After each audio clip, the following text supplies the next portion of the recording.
Now let's move along to the Guardian veteran reporter, Canberra journalist Catherine Murphy, joining Prime Minister Anthony Albanese's communications team. This has caused all sorts of mockery and commentary online, with opposition leader Peter Dutton joining in. He posted this. He wrote, "I am genuinely shocked to see Murphy take a spot to now be officially running lines for Labor. The real outrage is David Crowe missed out.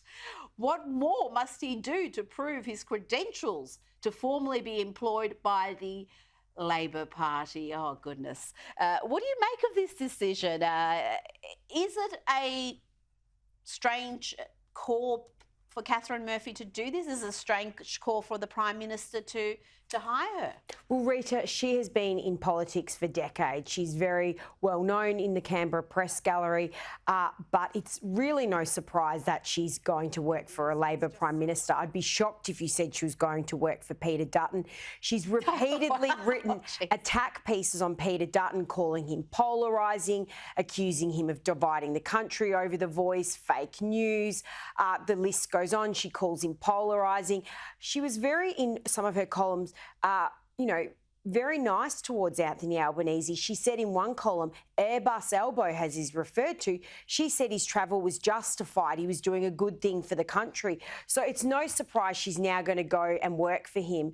But whether she's going to be a good appointment or not remains to be seen, Rita, because she's already, in agreement with him. She won't be challenging him, you wouldn't have thought. Well, the only surprise is that she's joining the Labor Party, not the Greens, because I would have thought the Guardian, I guess the Prime Minister is in the Socialist Left faction of Labor, so it all makes sense. But interestingly, Rita, Christine Milne, former Greens MP, Senator, came out and attacked her on Twitter and said it was no surprise that she was going to work for Labor. So that's interesting too. Oh, okay. Interesting indeed. I can't say I am terribly shocked. It'll be interesting to see how the dynamics work in that office and what her role will be. I don't know. I don't know why the taxpayer need to be paying these people. They're doing lines for Labor free of charge. So why employ them? Whatever.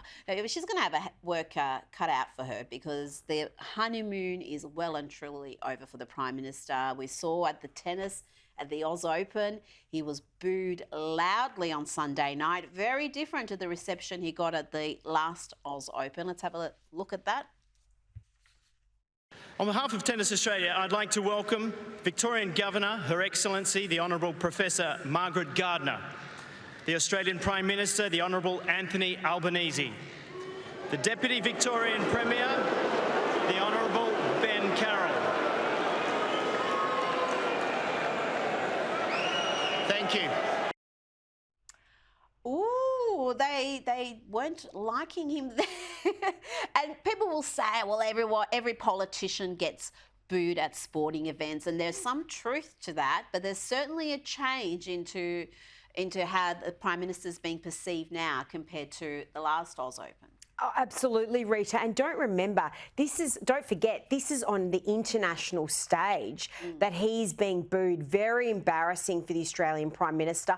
There were some people saying, well, everyone who goes to the tennis is rich and they can afford those tickets, so they're annoyed. But I don't think this is a good thing for him. No. And it shows that he's in a little bit of trouble, hence the reason he's totally overhauled his media department as well, Rita, in recent months. And I think it's a little bit silly, simplistic to say, well, this was purely in response to him lying about the stage 3 tax cuts. I think there's a lot of ill feeling about the referendum that was hoisted on the country, that divisive referendum that failed spectacularly, and all sorts of other broken promises, including what we're seeing with prices for gas and electricity. We were promised hundreds of dollars of savings under Labor, and that hasn't materialised. In fact, prices are soaring in the wrong direction. That's right, Rita. And he did say how prices were going to drop by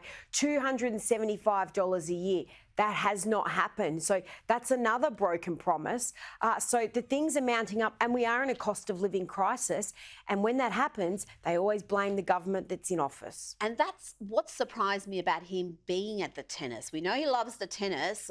Last time around, he spent just a few measly hours. He was shamed into going to the Northern Territory because they had a crime crisis there. He spent a few hours on the ground, was back at the tennis downing beers and ice creams in no time. But this time around, with the cost of living crisis worsening and people really doing it hard, the PM getting that, corporate hospitality at the tennis seemed to be a poor move. Perhaps Catherine can advise him against such. Well, Rita, it's interesting because last year he went multiple times. He was there for days on end during the Alice Springs crime crisis. He's obviously been told this year, look, just cut it down. He was only there, from what I've seen, on the Sunday night. So he knows that this does not wash with the Australian public. So he's scaled that right back. But he's not favoured at the moment. Rita, we're basically being told, forget about the voice referendum like it never happened. That was a spectacular failure. That cost us a lot of money. And now we've got these changes to the tax cuts. The list goes on of things that haven't really worked out for him under his watch.